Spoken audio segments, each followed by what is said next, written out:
ഈശോ മിശിഹായിക്ക് സ്തുതിയായിരിക്കട്ടെ. പുറപ്പാട് പുസ്തകം 15-ാം അധ്യായം 2-ാം വാക്യം. കർത്താവ് എൻ്റെ ശക്തിയും സംരക്ഷകനുമാകുന്നു, അവിടുന്ന് എനിക്ക് രക്ഷയ്ക്കായി ഭവിച്ചിരിക്കുന്നു. അവിടുന്നാണ് എൻ്റെ ദൈവം, ഞാൻ അവിടുത്തെ സ്തുതിക്കും. അവിടുന്നാണ് എൻ്റെ പിതാവിൻ്റെ ദൈവം, ഞാൻ അവിടുത്തെ കീർത്തിക്കും. സകലത്തിൻ്റെയും നാഥനായ ദൈവമേ, ഞങ്ങൾ അങ്ങേ ആരാധിക്കുന്നു, സ്തുതിക്കുന്നു, മഹത്വപ്പെടുത്തുന്നു. കർത്താവേ, ഇന്നത്തെ ദിവസം നീ ഞങ്ങൾക്ക് നൽകിക്കൊണ്ടിരിക്കുന്ന എല്ലാ കൃപകൾക്കും അനുഗ്രഹങ്ങൾക്കും സംരക്ഷണത്തിനും ഞങ്ങൾ നന്ദി പറയുന്നു.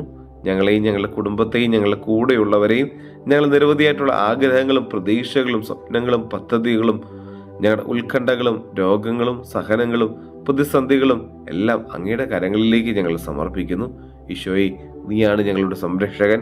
നിരന്തരം നയിക്കുന്ന, നിരന്തരം പരിപാലിക്കുന്ന നിന്റെ സ്നേഹത്തെ ഓർത്ത് ഞങ്ങൾ നന്ദി പറയുന്നു. ഓരോ നിമിഷവും നീ എത്രത്തോളം ഞങ്ങളുടെ കാര്യത്തിൽ ശ്രദ്ധാലുവാണെന്ന് ഞങ്ങൾ തിരിച്ചറിയുകയാണ്. നന്ദി നിറഞ്ഞ ഹൃദയത്തോടെ എപ്പോഴും നിന്നെ സ്തുതിച്ചുകൊണ്ട് നിന്റെ മുമ്പിൽ ആയിരിക്കാനായിട്ട് ഞങ്ങൾക്ക് കൃപ തരണമേ. നമ്മുടെ കർത്താവ് ഈശോ മിശിഹായുടെ കൃപയും പിതാവായ ദൈവത്തിന്റെ സ്നേഹവും പരിശുദ്ധാത്മാവിന്റെ സഹവാസവും നമ്മെല്ലാവരോടും കൂടെ ഉണ്ടായിരിക്കട്ടെ, ഇപ്പോഴും എപ്പോഴും എന്നേക്കും. ആമേൻ.